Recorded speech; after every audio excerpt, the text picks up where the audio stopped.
Good morning to all of you.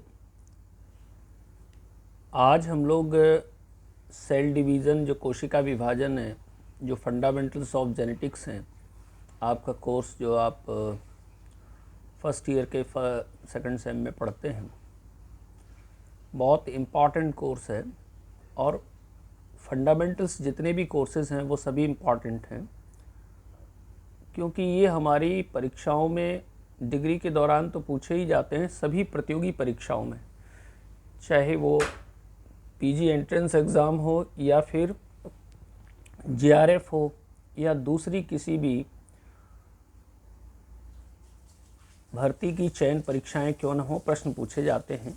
तो आइए हम इन्हीं के वस्तुनिष्ठ प्रकार का जो पैटर्न है उसके आधार पर अपने ज्ञान का परीक्षण भी करते हैं और साथ ही साथ उस सवाल का वहीं पर जवाब भी देखते हैं और रीज़निंग के साथ देखते हैं कि ऐसा क्यों। तो मेरा पहला सवाल है, mitotic anaphase differs from metaphase in possessing, माने जो समसूत्री विभाजन के दौरान जो एनाफेज स्टेज है वो मेटाफेज स्टेज से किस मामले में डिफ़र करती है। पहला ऑप्शन है same number of chromosome and same number of chromatid. दूसरा है half number of chromosome and half number of chromatids. तीसरा है half number of chromosome and half number of chromatid दूसरा है। तीसरा half number of chromosome and same number of chromatids. चौथा option है same number of chromosomes and half number of chromatid. ये चार options हैं। सही जवाब है चौथा, same number of chromosome and half number of chromatids. तो आपको ये चीज़ भली भांति मालूम हो जाना चाहिए कि हमारे इस प्रश्न का सही जवाब चौथा ऑप्शन है। आइए अब एक प्रश्न लेते हैं मियोसिस 1 से। Meiosis 1 option number 1 is always followed by interphase. Option 2 meiosis 1 is not followed by any period of rest. Option 3 meiosis is followed by a period of interkinesis, and option 4 is sometimes followed by interphase। देखिए meiosis 1 के बारे में आपको comment करना है कि ये पहला ऑप्शन क्या है कि इंटरफेस के बाद होती है। दूसरे कथन में कहा गया है कि इसको किसी रेस्टिंग फेज की ज़रूरत नहीं होती। तीसरा स्टेटमेंट है कि इंटरकाइनेसिस के बाद होती है। चौथा है कभी कभी इंटरफेस के बाद होती है। तो देखिए सही जवाब है तीसरा, meiosis 1 is followed by a period of interkinesis. ये हमें याद रहना चाहिए। कई बार ये चीज़ हम लोग जो है गंभीरता से नहीं लेते और ये एक हमारे लिए, क्योंकि जितनी भी प्रतियोगी परीक्षाएं उनमें एक एक अंक बड़ा महत्वपूर्ण तरीके से हमें अर्जित करना पड़ता है। सेल डिवीज़न के दौरान एक कोशिकांग है सेंट्रियोल। अगला क्वेश्चन है सेंट्रियोल। तो द सेंट्रियोल रेप्लिकेट्स ड्यूरिंग, ये क्वेश्चन नंबर 3 है। The centriole replicates during G1 phase, growth 1 phase, number 2 S phase, number 3 G2 phase and number 4 is early prophase। तो ये चार ऑप्शंस हैं कि सेंट्रियोल किस अवस्था के दौरान रेप्लिकेट होता है। तो इसका पहला ऑप्शन है G1 फेज, दूसरा S फेज, तीसरा G2 फेज और चौथा अर्ली प्रोफेज। तो इसका सही जवाब है एस फेज, सेकंड नंबर का जो ऑप्शन है वो इसका सही जवाब है। तो हमें ये चीज़ भी अच्छी तरह जान लेना चाहिए। आइए अब हम देखते हैं, आपने टेट्राड बनता है ये पढ़ा होगा। तो जो हमारा चौथा क्वेश्चन है वो है bivalent chromosomes clearly appears as tetrad during. वो टेट्राड किस स्टेज में बनता है। जो बाईवैलेंट क्रोमोसोम है वो क्लियर कट दिखाई देता है एक टेट्राड के रूप में। किस स्टेज में? Number 1 zygotene, second option pachytene, third diplotene and fourth is diakinesis. जो हमारा बाइवेलेंट क्रोमोसोम है वो टेट्राड के रूप में दिखाई देता है। कब? Number 1 zygotene, 2 pachytene, 3 diplotene, 4th diakinesis. सही जवाब है सेकंड ऑप्शन पैकाइटीन। तो अब आपको ये क्लियर हो गया कि बाइवेलेंट क्रोमोसोम टेट्राड के रूप में हमें पैकाइटीन स्टेज में दिखाई देता है। अब आते हैं डिप्लोटीन की शुरुआत हम कैसे पहचानेंगे। So the beginning of diplotene is recognised by, ये क्वेश्चन नंबर 5 है। The beginning of diplotene is recognised by, पहला ऑप्शन है appearance of recombination nodule, second option है क्रॉसिंग ओवर, थर्ड ऑप्शन है डिसोल्यूशन ऑफ साइनेप्टोमियल कॉम्प्लेक्स, चौथा option है appearance of chiasmata. तो देखिए beginning of diplotene is recognised by, third option is correct answer, dissolution of synaptonemal complex. जो synaptonemal complex बनता है वो यहाँ पर डिसॉल्व हो जाता है और इसी के द्वारा हम ये जान लेते हैं कि ये जो है डिप्लोटीन स्टेज आरंभ हो गई है। छठवां क्वेश्चन है, मैं 2 स्टेटमेंट आपको दे रहा हूँ, उन पर विचार करिए और फिर उसके बारे में ये बताइए कि पहला सही है, दूसरा सही है, या पहला और दूसरा दोनों सही हैं, या पहला और दूसरा दोनों गलत है। ये 4 ऑप्शंस होंगे। So consider the given 2 statements. Statement 1 I am saying during G1 phase the cell is metabolically active and continuously grows but doesn't replicate in DNA। Statement 1 है ये। कथन 1 में मैं कह रहा हूँ कि जीवन अवस्था के दौरान जो कोशिका है वो चयापचयी रूप से एक्टिव हो जाती है और लगातार वृद्धि को प्राप्त होती है, लेकिन उसके अंदर डीएनए का द्विगुणन नहीं होता, रेप्लिकेशन नहीं होता। ये कथन पहला है। कथन दूसरा है during G2 phase proteins are synthesized in preparation for mitosis while cell growth continues. मैं हिंदी में बता दूं कि G2 अवस्था के दौरान प्रोटीन्स का संश्लेषण होता है ताकि अगले समसूत्रण के लिए ऊर्जा प्राप्त हो सके और कोशिका वृद्धि को प्राप्त होती रहती है।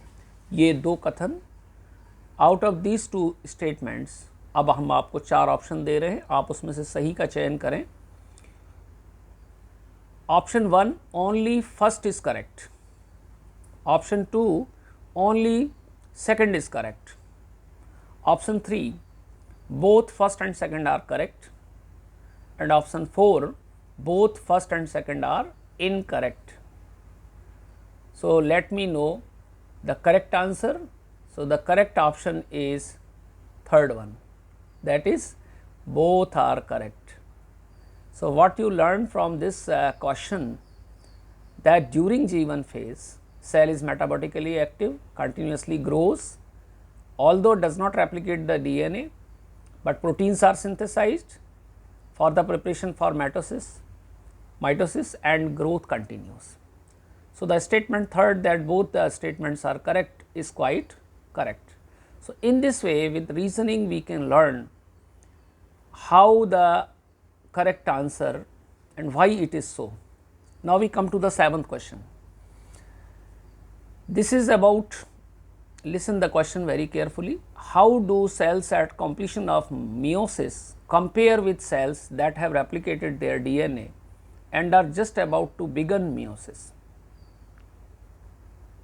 देखिएगा, हिंदी में आप समझ लीजिए कि हमारी कोशिकाएं है उसके अंदर मियोसिस हो चुका और एक कोशिका है जिसमें मियोसिस होना है। इन दोनों में हम अंतर कैसे करेंगे? एक कोशिका है जिसके अंदर मियोसिस हो चुका है, दूसरी कोशिका है जिसमें मियोसिस होना है. How we will differentiate? So option 1, they have twice the amount of cytoplasm and half the amount of DNA, जिसमें कंप्लीट हो चुका है. हम यहाँ कंप्लीशन जो हो चुका है मियोसिस का, तो statement 1 is they have twice the amount of cytoplasm and half the amount of DNA. Option second, they have half the number of chromosome and half the amount of DNA. And third one is they have the same number of chromosome and half the amount of DNA. Fourth one is they have half the number of chromosome and 1/4 the amount of DNA. बहुत interesting question है कि how do the cells at completion of meiosis compare with the cells that have replicated their DNA and are just about to begin meiosis.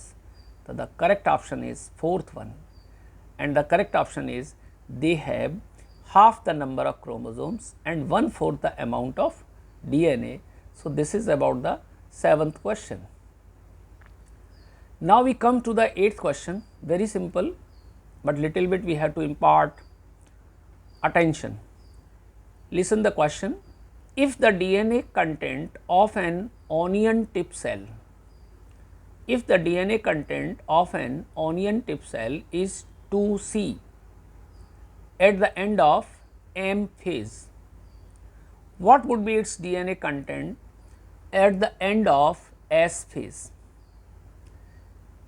किसी onion tip cell के DNA content जो है वो 2C है, उसकी value M phase के and पर.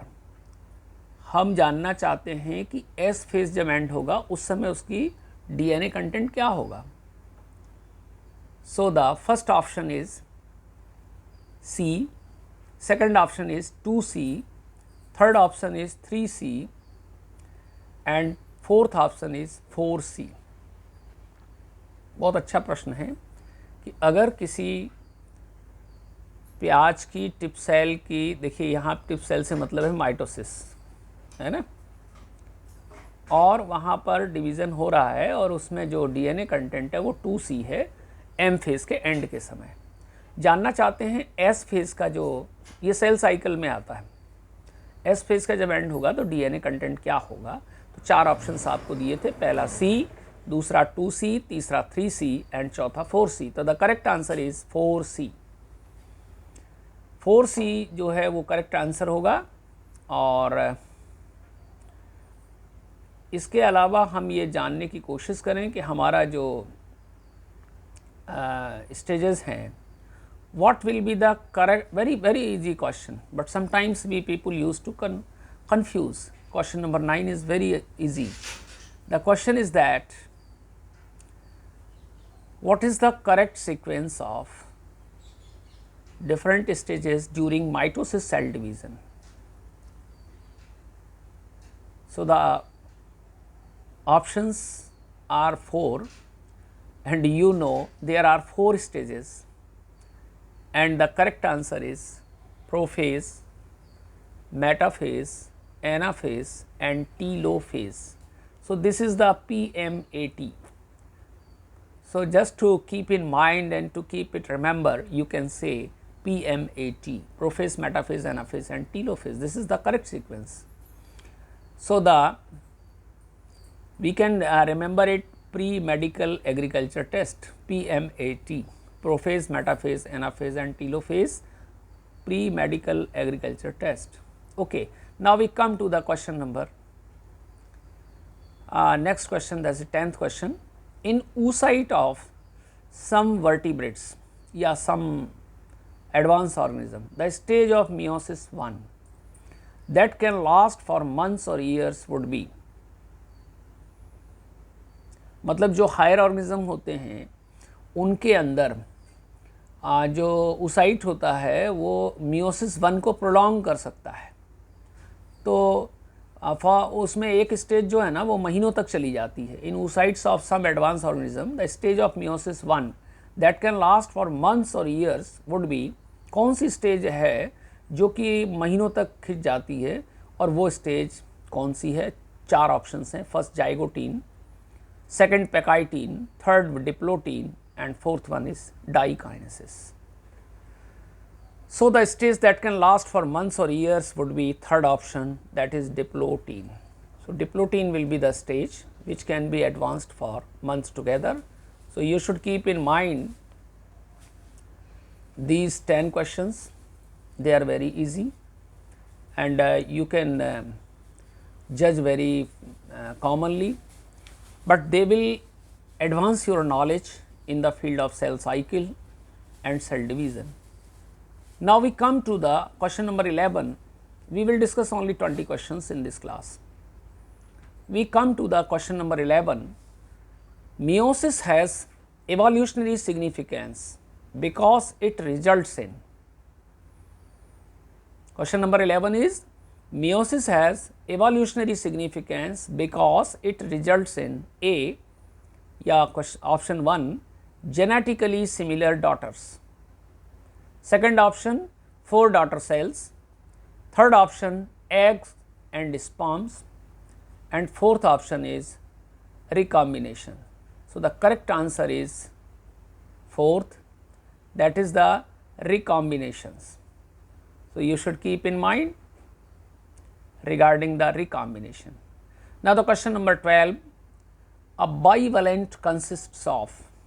bivalent आप जानते हैं, जो एक रचना बनती है जिसको अपन बाईवेलेंट के नाम से जानते हैं, वो बाईवेलेंट के अंदर 4 ऑप्शंस दिए हुए हैं, आपको बताना है कि वो क्या होता है. A bivalent consist of option 1, 2 chromatid and 1 centromere, option 2, 2 chromatids and 2 centromeres, option 3, 4 chromatids and 2 centromeres, option 4, 4 chromatids and 4 centromeres. So the correct answer is option 3, that is a bivalent consists of 4 chromatids and 2 centromeres. There are the 4 chromatids and the centromeres are 2 only.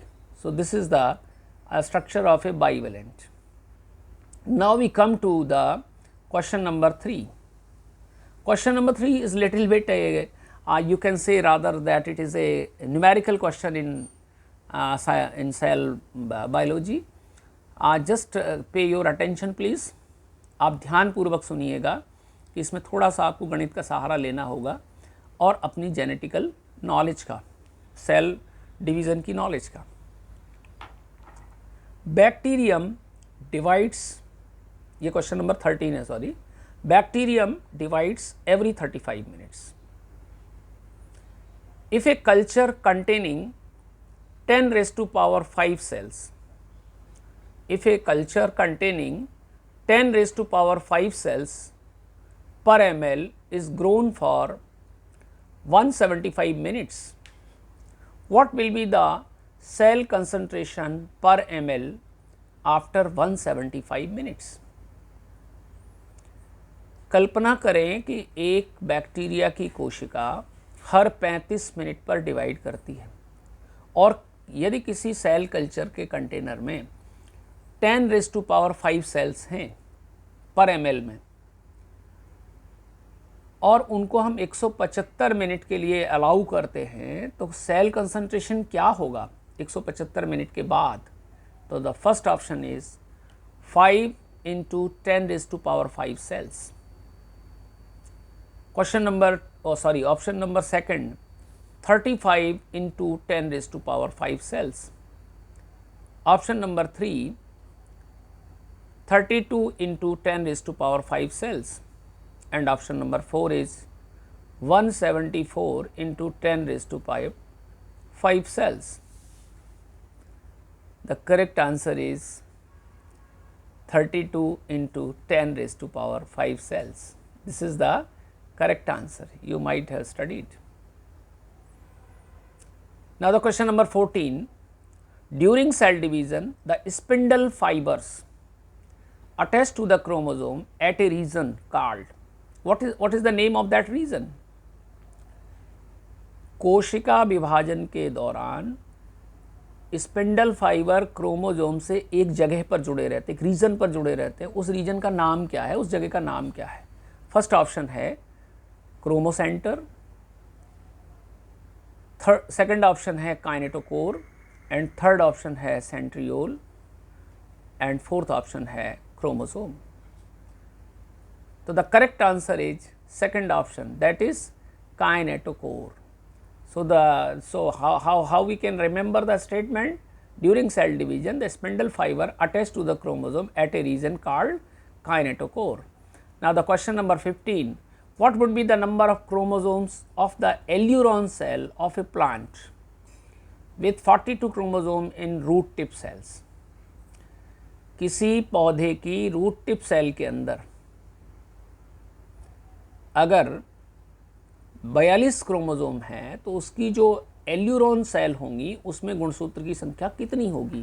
पहला option है 21, दूसरा option है 42 और third option है 63 and fourth option is 84। Question number 15 है, तो सही जवाब है इसका थर्ड ऑप्शन 63 होगी। अगर किसी रूट टिप के अंदर क्रोमोसोम रिप टिप सेल के अंदर 42 है तो एल्यूरॉन सेल के अंदर 63 होगी। ये अक्सर पूछा गया है क्योंकि थोड़ा सा जटिलता लिए हुए, डबल नहीं है, हाफ नहीं है। Question number 16 is regarding synapsis. Synapsis बनता है, आपने पढ़ा है, किस किस के बीच में बनता है, ये क्वेश्चन है। तो the synapsis occurs between option A male and a female gamete, B messenger RNA and ribosome, sorry second option, और third option spindle fibre and centromere, fourth option two homologous chromosome. Synapsis किन दो चीज़ों के बीच बनता है? Option 1 a male and a female gamete, option 2 messenger RNA and ribosome, option 3 spindle fibre and centromere, and option 4 2 homologous chromosome. आप विचार करें कि क्या इसका सही जवाब होगा। इसका सही जवाब है फोर्थ ऑप्शन, दैट इज आपने जो 4 ऑप्शन पढ़े उसमें से जो चौथा ऑप्शन है वो इसका सही जवाब है, और बहुत सरल है कि 2 होमोलॉगस क्रोमोसोम के बीच में बनता है। अब हम आते हैं क्वेश्चन नंबर 7 पर या 17 पर। Best stage to observe shape, size and number of chromosome is. मतलब हम सीधा सीधा ये सवाल यूँ कह सकते हैं कि अगर हमें सेल डिवीजन के दौरान गुणसूत्र का अध्ययन करना है, क्रोमोसोम का अध्ययन करना है, तो कौन सी सेल डिवीजन की स्टेज है जिसमें हम बहुत अच्छी तरह गुणसूत्र का अध्ययन कर सकते हैं? तो देखिएगा, option 1 interphase, option 2 metaphase, option 3 prophase and option 4 is telophase. तो मैंने आपको क्लास के दौरान बताया है कि ये जो अवस्थाएं हैं इनका नाम ही इसी वजह से रखा गया है, उनका नाम अपने आप में सेल्फ एक्सप्लेनेटरी है। तो इसका सही जवाब है सेकंड ऑप्शन मेटाफेज। क्यों सही जवाब है ये? क्योंकि देखिए इंटरफेज का मतलब है 2 डिविजन्स के बीच की अवस्था, मेटाफेज का मतलब है मेटा माने बड़ा, जब चीज़ बड़ी दिखाई देती है उसके अंदर क्रोमोसोम बड़ा दिखाई देता है, तो फेज़ माने अवस्था, वो अवस्था जिसमें क्रोमोसोम बड़ा दिखाई दे रहा है, तो वो मेटाफेज है। प्रोफेज प्रिमिटिव या फर्स्ट स्टेज है, टीलोफेज लास्ट की स्टेज है। इस तरीके से इनके जो नाम होते हैं वही सेल्फ एक्सप्लेनेटरी होते हैं, इनको हम आसानी से नाम के द्वारा जान सकते हैं। अब देखिए एक बड़ी सुंदर बात है, आपने देखा होगा कोल्चिसिन से हम स्टेनिंग करते हैं। अगर हम किसी डिप्लॉयड सेल को कोल्चिसिन से ट्रीट करें देन इट बिकम्स, अगर देखिए डिप्लॉयड सेल है उस पर कोल्चिसिन का ट्रीटमेंट किया है तो क्या बनेगा? So the question number 18 is if a diploid cell is treated with colchicine then it becomes option 1 triploid, option 2 tetraploid, option 3 diploid and option 4 monoploid. So you know that colchicine doubles, so that is why the correct option or correct answer will be tetraploid. A diploid will be converted into the tetraploid. So this is regarding the nature of the colchicine. This was the question number 18. Now we come to the question number 19. Which one of the following precedes reformation of the nuclear envelope during M phase of the cell cycle? Cell cycle या कोशिका चक्र के M phase के दौरान निम्नलिखित चार में से कौन सा जो है रिफॉर्मेशन करता है न्यूक्लियर एनवलप का? जो न्यूक्लियर एनवलप है, न्यूक्लियर मेम्ब्रेन, जिसके अंदर न्यूक्लियस के बाकी कंटेंट्स रहते हैं। तो option number 1, डीकंडेंसेशन from chromosome and reassembly of the nuclear lamina. Question number 2, option 2, transcription from chromosomes and reassembly of the nuclear lamina. And third one is formation of the contracting ring and formation of the phragmoplast. And option number 4, formation of the contractile ring and transcription from chromosome. तो देखिएगा, इसका सही जवाब है first option, डीकंडेंसेशन from chromosome and reassembly of the nuclear lamina. फिर इस class का जो लास्ट क्वेश्चन है, क्वेश्चन नंबर 20, वो मैं थोड़ा सरल सा चुन रहा हूँ। ड्यूरिंग माइटोसिस, समसूत्री विभाजन के दौरान किस अवस्था में ER यानी एंडोप्लाज्मिक रेटिकुलम और न्यूक्लियस डिसअपीयर होना शुरू होते हैं? During mitosis, ER and nucleolus begins to disappear at late, question option 1 है लेट प्रोफेज, ऑप्शन 2 है अर्ली मेटाफेज, ऑप्शन 3 है लेट मेटाफेज, ऑप्शन 4 है अर्ली प्रोफेज। मतलब माइटोसिस के किस अवस्था के दौरान एंडोप्लाज्मिक रेटिकुलम और न्यूक्लियोलस डिसअपीयर होना शुरू होते हैं? सही जवाब है चौथा ऑप्शन, अर्ली प्रोफेज। मैं निश्चित तौर पर समझता हूं कि आपको रीजनिंग के साथ क्वेश्चन को पहले जहन में सामने रखना है, रखने के बाद अपने दिमाग पर जोर डाल करके और जो आपने पढ़ा है उसको दोहरा करके परीक्षा हॉल में अपने आप को मान के उसको स्वयं हल करना है, और फिर उसके पश्चात आपको इसमें सही जवाब बताया गया है और उसकी रीजनिंग दी गई है, तो ये निश्चित रूप से आपके लिए हेल्पफुल होगा। तो आज हमने ये 20 क्वेश्चंस विद रीजनिंग और with correct option answer discuss किए हैं। Now we will discuss in the next class. Thank you.